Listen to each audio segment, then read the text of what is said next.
My name is Jack, and this is the account of the evening my family finally demonstrated I was an outsider.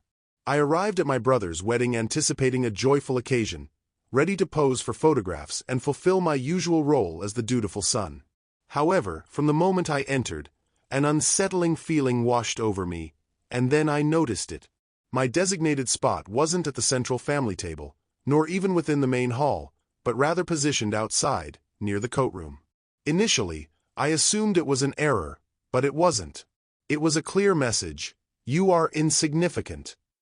Yet, the consequence of long-term marginalization is that the individual eventually ceases to strive for inclusion. That night, I made a pivotal decision, and the subsequent events? Let's just say they took everyone by surprise. I drove into the parking area of the grand estate, my grip on the steering wheel a tad too firm. A lavish five-star venue in the heart of Seattle, adorned with shimmering chandeliers, polished marble floors, and floral displays exceeding the cost of my monthly living expenses. Every facet of this wedding exuded opulence, save for my assigned location. Taking a deep breath, I exited my vehicle, smoothing the fabric of my charcoal suit. My intention wasn't to create a disturbance or to make the day about myself. It was Daniel's day, and I had long since accepted my position as the less favored sibling. I simply hadn't anticipated such a public and humiliating reminder. Inside, a wedding coordinator with an excessively cheerful demeanor greeted me at the registration table. "Name," she chirped. "Jack." My voice emerged steady and composed. "Jack Thompson." Her smile wavered slightly. A knot formed in my stomach as she scanned the seating chart. Then, a look of pity flickered across her face. I recognized that look. I loathed it. "Ah, here you are," she announced, handing me a small card. You're seated over here." She hesitated, then gestured towards a corridor just off the main reception area. I frowned. "Excuse me." She forced another smile. "Your table is just outside the primary gathering space." My gaze darted to the large seating plan displayed on a nearby stand. Patricia and Robert Thompson, my parents, were positioned at the head table, alongside the bride and groom. Daniel's closest companions, Emma's distant relatives, even her colleague's partner, all had places inside. My name was absent. I turned back to the coordinator. "There must be a mistake." Her smile tightened. "I'm afraid that's your assigned seat." A slow burn ignited within me. Not even at a remote table within the main hall. No, they had relegated me to the corridor, as if I were an afterthought, a guest to be accommodated out of obligation rather than familial connection. Still, a foolish hope lingered that this was merely an oversight, that perhaps my own mother wouldn't have permitted this. I noticed her across the room, standing with Daniel, radiating joy as she adjusted his tie. My brother appeared luminous, flawless, adored, as he always had been. Daniel's eyes met mine, he tilted his head, and then a smirk played on his lips. That smirk conveyed everything. I compelled myself forward. "Mom," I said, keeping my tone light, "could I have a word?" Patricia barely acknowledged me. "Oh, darling, now isn't the right moment. Can't you see we're busy?" "It will only take a moment," I said through gritted teeth. She sighed, annoyed but obliging, and stepped aside. Daniel, naturally, remained put, his smirk widening. "I just checked my seating," I stated. "It's in the corridor." Patricia offered a dismissive hum. "Well, we had to prioritize immediate family at the main tables, Jack." I blinked. "Immediate family?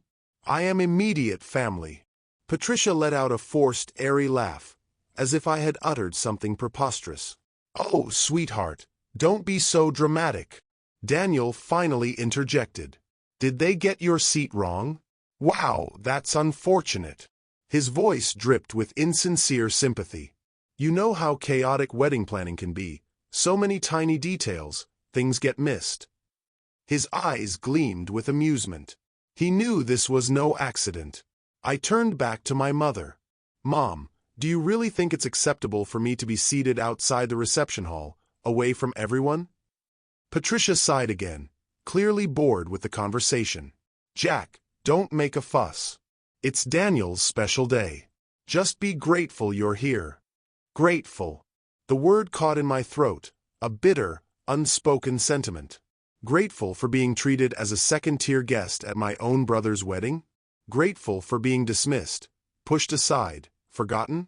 I opened my mouth, but Robert, my father, my perpetually passive, avoidant father, finally spoke. "It's just seating, dear," he said, not even looking at me. "Let's not spoil the atmosphere." That was it.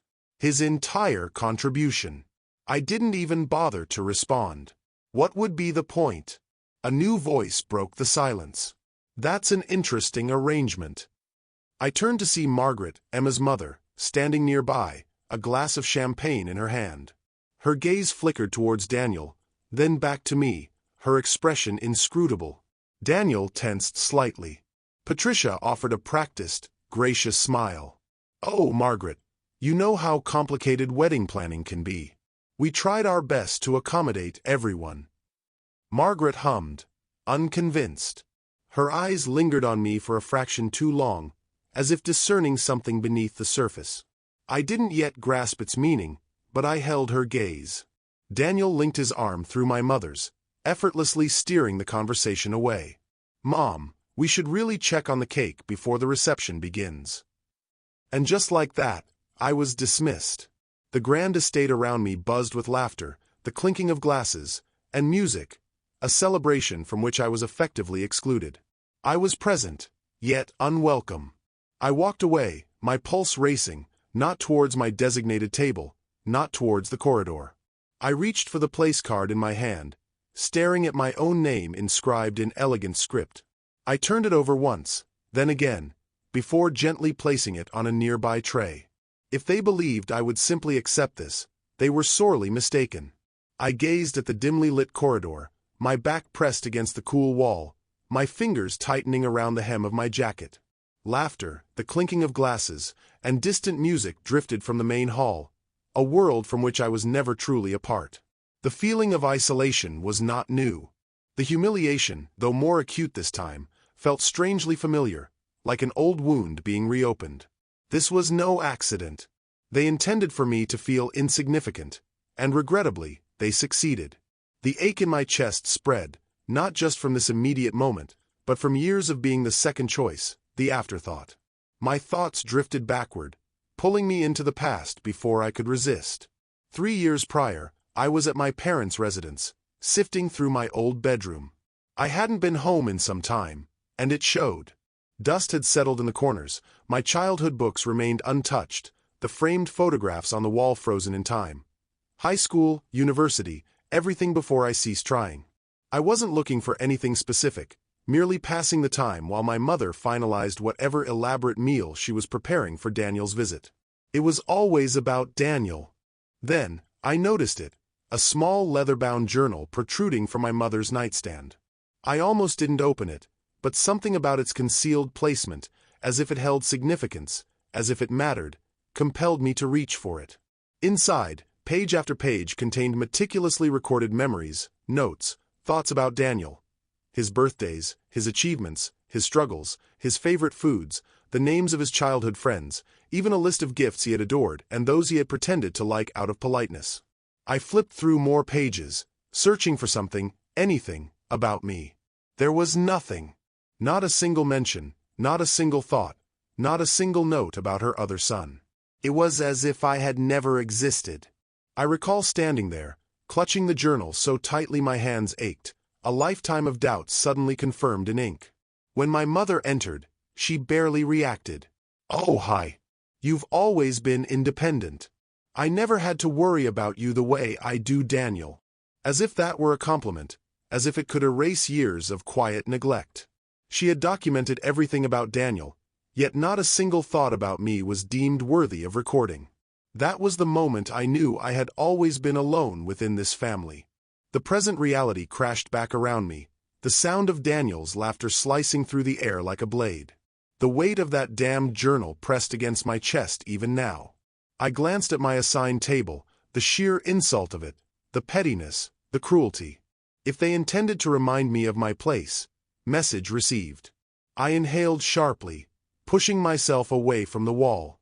If my family had already decided I didn't belong, perhaps it was time to act accordingly. I moved towards the main hall, my mind racing, but before I even reached the doorway, I noticed Emma.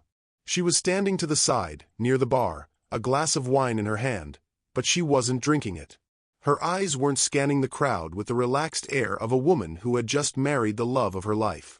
Instead, they were fixed on something or someone with unmistakable hesitation, and then they landed on me. She exhaled slowly before pushing off the counter and walking in my direction. "Jack." Her voice was even, but there was an undercurrent to it. I raised an eyebrow. "Emma." For a moment, neither of us spoke. The wedding continued around us, people drinking, laughing, celebrating, a party moving forward while its foundations slowly crumbled beneath it. Emma shifted, swirling the wine in her glass before glancing over her shoulder towards the far side of the room where Daniel was holding court, basking in his own reflection. When she looked back at me, her jaw tightened. There it was again, that hesitation, that doubt. "Jack," she began, her voice lower this time, "I know we haven't spoken much, but could I ask you something?" I tilted my head. "That depends. Is this polite wedding chatter, or is it something more?" She didn't smile, didn't even attempt to. Something within me shifted. Emma sighed, rubbing her temple as if already regretting her words. "Does your brother ever talk about me differently when I'm not around?" There it was, that single question, that instant where reality pierced through the cracks of whatever illusion Daniel had been weaving for her. For a split second, I considered lying, perhaps out of some misplaced sense of loyalty, perhaps because revealing the truth in such a setting felt perilous. But then I recalled my seating arrangement, Daniel's smirk, my mother's dismissal, and I remembered Daniel's true nature. I glanced at her wine glass. "You should probably take a sip of that first." Emma tensed, then raised the glass to her lips and drained it completely. "Emma," I said carefully, "I don't believe you know Daniel as well as you think you do." Her jaw tightened. I was afraid of that. Silence stretched between us, thick and suffocating. "He's been acting differently," she finally said, her voice quieter now, tinged with something akin to frustration. "Controlling. There are things he doesn't want me to see." My stomach churned because, of course, there were. Before I could respond, Margaret appeared. She approached us, her expression unreadable, but her eyes were sharp, calculating. Daniel's new mother-in-law, the only woman in this room with more influence than he possessed. Margaret stopped before Emma, her gaze flicking towards me for a fleeting moment before settling on her. "Darling," she said smoothly, "I believe you should see this." She then extended her phone. Emma took it hesitantly, scrolling down, her face shifting from confusion to comprehension to something far, far worse. Daniel's text messages to his friends, to his stylist, to individuals who had no right to know his innermost thoughts, because what resided within his heart was cold and corrupt. The messages were vicious, petty, cruel. Daniel disparaging Margaret, labeling her as overbearing, controlling, a wealthy old woman who simply needed to sign checks and stay out of his affairs. Daniel discussing Emma, how he was molding her into the wife he required, how she would comply with his every desire because she was so desperate to prove herself superior to her father. And then the most damning one, Daniel mocking how effortless this marriage would be because Emma's family had money, and all he had to do was play his role until he no longer needed to. Emma's hand clenched around the phone. Margaret observed her intently. "Your bridegroom doesn't merely dislike me, Emma," she paused, her voice calm yet sharp as glass. "He's been plotting to control you since day one." Emma swayed slightly, as if the floor beneath her had just given way. I remained silent, for this was not my moment. This was hers. I simply watched as her expression transformed from doubt to anger. The wedding ceremony might still be underway, but the foundation upon which it was built was already crumbling. The wedding festivities might continue, but behind closed doors, the ensuing family confrontation would alter everything. I followed the flow of people as we were ushered into a private lounge. The atmosphere was heavy, thick with the kind of tension that made your skin crawl. Daniel was at the center of it all, perfectly composed, or at least feigning composure. Margaret stood near the entrance, arms crossed, lips pressed into an unreadable line. Emma lingered by the bar, her wine untouched, her shoulders stiff. Patricia, naturally, was already speaking, already attempting to smooth things over, already offering excuses. "This is all just a misunderstanding," she said, offering a strained, insincere smile. "Emotions are running high. It's a wedding after all. Let's not let a little family tension." Margaret cut her off. "Family tension," she echoed, her eyes narrowing. "Patricia, this isn't tension, this is a revelation." Daniel let out a derisive scoff, crossing his arms over his designer suit. "You've seriously dragged us in here for this?" He turned towards Emma, his voice dripping with saccharine sweetness. "Sweetheart, tell me you don't actually believe this nonsense." Emma didn't respond. She didn't even look at him. Patricia reached for her arm, her voice softer now. "Emma, darling, you have to understand, Daniel has been under a great deal of stress. Planning a wedding is exhausting. People say things they don't mean." Margaret's lips curled. Funny, because he seemed to mean every word when he spoke about controlling her. Daniel's jaw tightened, but before he could retaliate, Robert spoke, and the entire room fell silent. "Patricia, stop." The words were quiet, yet they landed with the impact of a gunshot. My mother turned, blinking as if surprised to be interrupted. My father was not a man prone to raising his voice, not a man who typically intervened, but tonight, something had shifted. "You've protected Daniel his entire life," he said, his voice weary, laden with an emotion I couldn't quite identify, "and look what it's turned him into." Daniel gasped, genuine shock flashing across his face. "Dad, you're taking her side?" Robert ignored him, turning to me instead. "Jack has been right all along." The words resonated in my ears. My breath caught. My mother physically recoiled. For the first time in my life, my father was choosing me. Patricia shook her head, laughing nervously as if this were some kind of mistake. "Robert, don't be ridiculous. Daniel is a liar." Emma spoke before she even realized it, her voice raw, as if she were just now awakening to the fact that she had been sleeping beside a stranger. Daniel paled. "Excuse me." I took a slow step forward, locking eyes with my mother.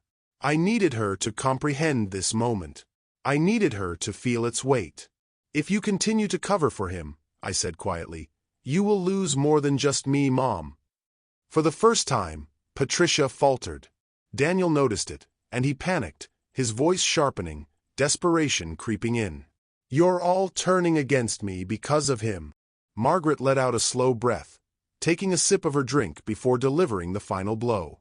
"We're turning against you because we finally see you for who you truly are." Daniel physically flinched, his breath catching, his eyes darting from face to face. He had always been in control, until now. A wounded animal is the most dangerous kind, and Daniel had no intention of going down without a fight. The air in the private lounge was suffocating, charged with something electric, something sharp. No one moved, no one spoke, as if any sudden motion might detonate the tension coiling in the room. Daniel stood rigid, his breath shallow, his fingers clutching the fabric of his suit so tightly that the seams strained. He was losing control, and everyone in the room knew it. Patricia's grip on her son's arm was firm, her voice low but desperate. "Daniel, stop." But Daniel didn't stop. He couldn't. He wouldn't. Across the room, Emma hadn't uttered a word. Her silence was heavier than any accusation, a weight pressing down on Daniel's carefully constructed world. I glanced at her, the woman who had just pledged forever to my brother, and I saw the doubt in her eyes. More than doubt, something colder, disgust. A flicker of satisfaction sparked within me, but I suppressed it. This wasn't over, not yet. Daniel exhaled sharply, then turned to me, his eyes narrowed. "You think you're so clever, don't you?" His voice was quiet, controlled, but there was a tremor beneath it. I met his gaze. "I don't have to think, Daniel. I know." His lips curled, but it wasn't a smile. It was something darker, more brittle. "You've always been jealous of me." The accusation was so absurd, so predictable, that I almost laughed. Almost. Instead, I tilted my head. "Jealous of what?" "The fact that you have to manipulate and lie just to make people stay in your orbit." I gestured towards Emma, towards Margaret, towards our own parents. Look around, Daniel. Your world is shrinking. His jaw clenched, and then I went for the kill. You played your game well, I said, my voice measured, even. But you forgot one thing. I know who you really are. Daniel flinched. It was subtle, but it was there. Patricia sucked in a sharp breath. She knew I wasn't bluffing. I stepped forward, my voice soft but unwavering. I know about the money, the texts, the things you've said about your own wife. I glanced at Emma. The things you've said about her family. Emma stiffened. Daniel's face drained of color, and then, for the first time in his life, my mother pleaded with me. Patricia turned, her eyes wide, her hands shaking. Jack, she whispered, he's still your brother. You don't have to do this. A beat of silence, and for a split second, a fraction of a moment, I hesitated. Not because I felt sorry for Daniel, but because my mother had never looked at me like this before. Like she needed me, like she was afraid. But the hesitation was fleeting because I knew if the roles were reversed, Daniel wouldn't hesitate, and he proved it when he snapped, "You're all turning against me because of him." Daniel's voice cracked, sharp and raw, his hands trembling at his sides. He's always been bitter, always hated me, and now you're going to believe him over your own son? Margaret let out a slow breath, lifting her glass to her lips before delivering the final blow. We're turning against you because we finally see you for who you truly are. The words landed like a slap. Daniel's mouth opened, then closed. He looked at Emma, his last chance at control, his voice shaking as he reached for her. You don't believe them, do you, Emma? Emma didn't answer. That silence. It was his death sentence. Daniel's breathing hitched, his panic now palpable, and then he lunged forward, his expression twisted with fury. But this time, I wasn't backing down. Daniel's hand swung towards me, fast and reckless, but I barely flinched. I didn't have to move. I didn't have to cower because the difference between us was clear now. I wasn't afraid anymore. Daniel was the one losing control, and everyone in the room knew it. His palm cut through the air, a flash of anger, of desperation, but before it connected, Margaret stepped between us. Daniel collided with her instead, stumbling back, gasping. The sheer force of his own reckless movement sent him off balance, right into the entrance of the main hall. And now there was no hiding. The music stopped. Conversation ceased. Every guest in the reception turned towards the spectacle unfolding at the entrance. Daniel, the perfect groom, the golden child, the one who always controlled the narrative, stood there disheveled, breathless, his rage twisting his features into something unrecognizable. He blinked, realizing too late that this wasn't a private fight anymore. It was a public disaster. A murmur spread through the hall. Guests whispered, eyes widened, some exchanged glances, others stared outright. Emma was still standing near the bar, silent, watching, just watching. Daniel spun towards her, frantic. You're my wife. His voice shook, high and thin. You have to stand by me. Emma exhaled slowly. The exhaustion on her face was unmistakable. I don't think I ever really knew you. The words landed like a final nail in his coffin. Daniel staggered, his breath catching, shaking his head violently. No, you don't mean that. You love me. But Emma's eyes were empty now. Not angry, not even disappointed, just done. Then, without another word, she reached into her jacket pocket and pulled out a small envelope. My breath caught. I already knew what it was. Daniel did too. His face drained of color. What is that? Emma didn't blink. Annulment papers. A collective gasp ripped through the guests. Even I felt the weight of it, the finality, the death of the perfect image he had spent years cultivating. Daniel's hands trembled as he stared at the envelope. You had this prepared? Margaret stepped forward, arms crossed, voice cold. Of course she did. Daniel's lips parted, but no words came out, and then Margaret delivered the final blow. You were never going to be a part of this family, Daniel.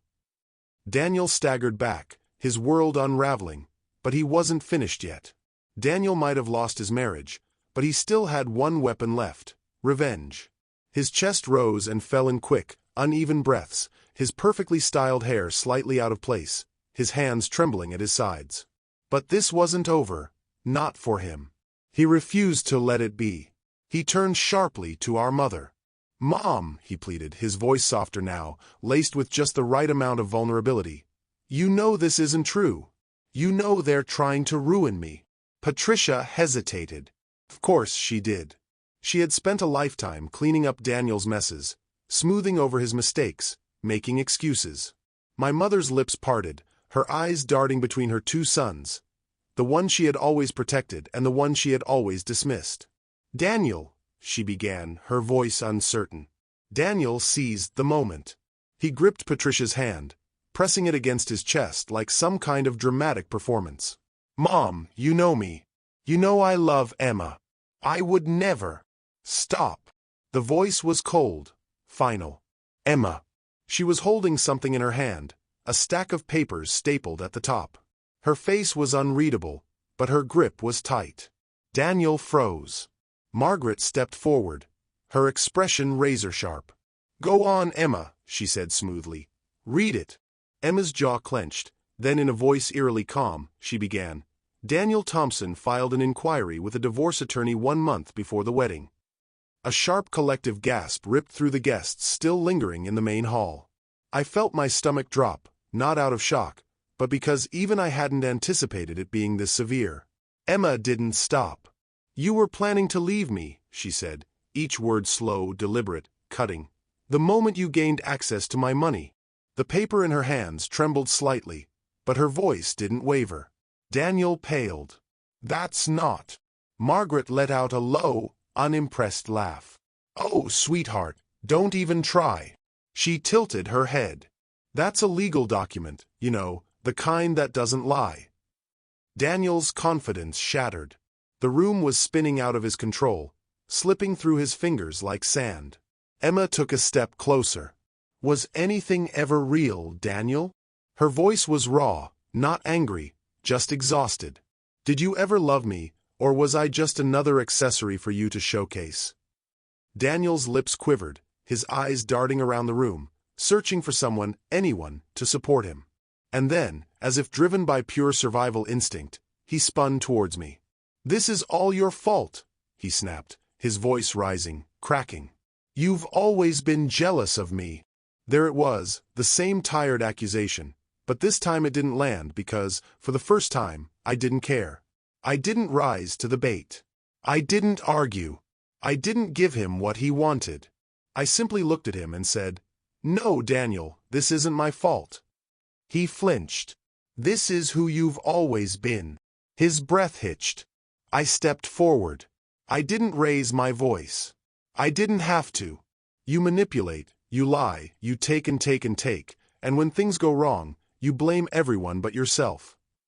Patricia gasped softly, as if hearing the truth for the first time.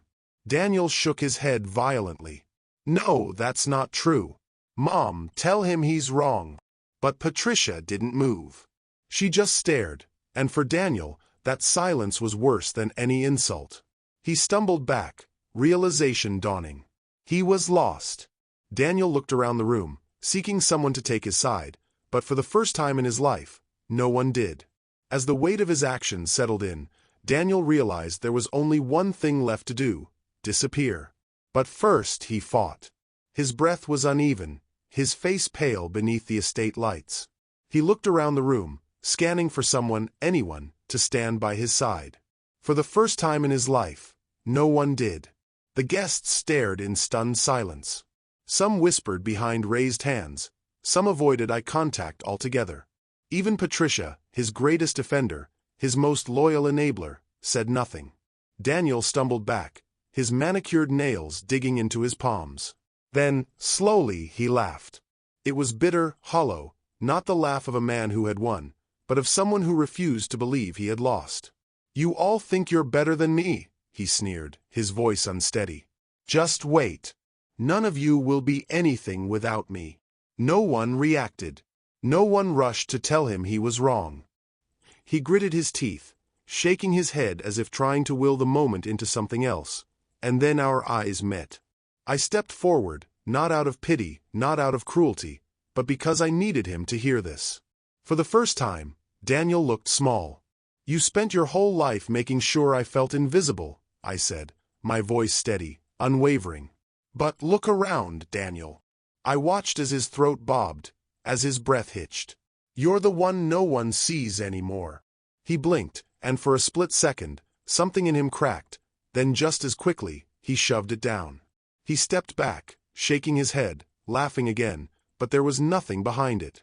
"No, no, you don't get to do this," he spat. "You don't get to be the hero in this story." I exhaled slowly. He still didn't understand. "This isn't a story, Daniel. This is just the truth." His mouth opened, but nothing came out. He turned to our mother. Patricia's arms were wrapped around herself, her lips slightly parted, her expression shattered. Tears shone in her eyes. Eyes not for Daniel, not for me, but for what she had allowed to happen, for what she had let Daniel become.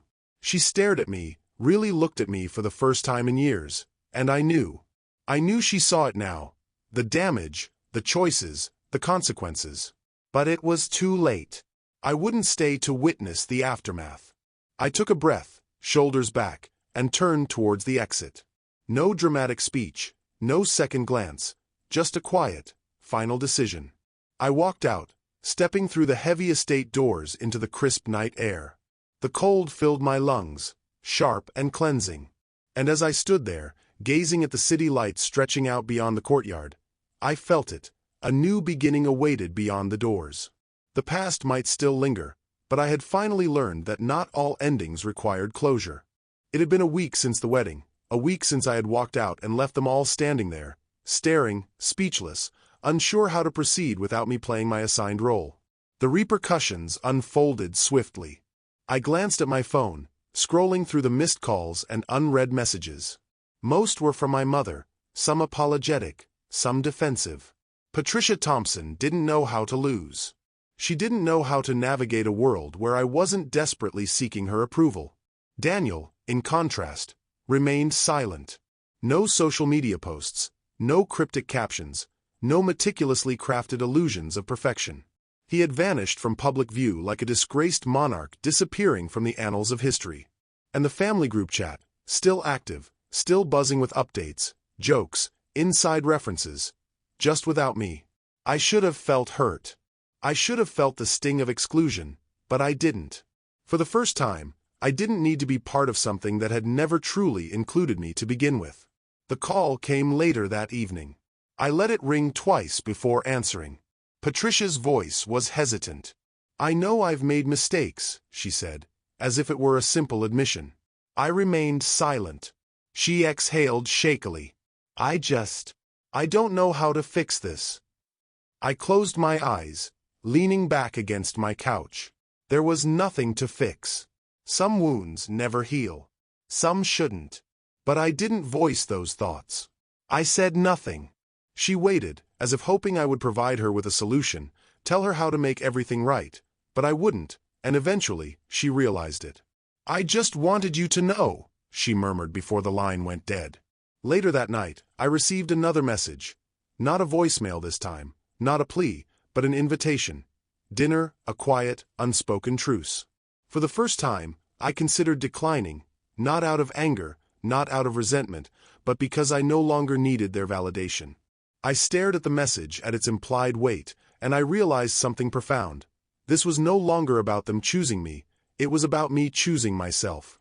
I walked through my apartment, pausing by the small bookshelf near the window. Old photographs rested there, framed moments from a life I had once desperately yearned to belong to. I picked one up, a holiday photo from years ago. Daniel, front and center, radiant as always.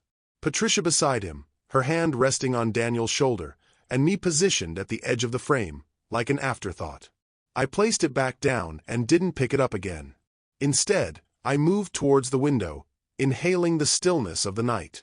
The city stretched out before me, vast and full of possibilities, and for the first time, I truly felt it. Freedom.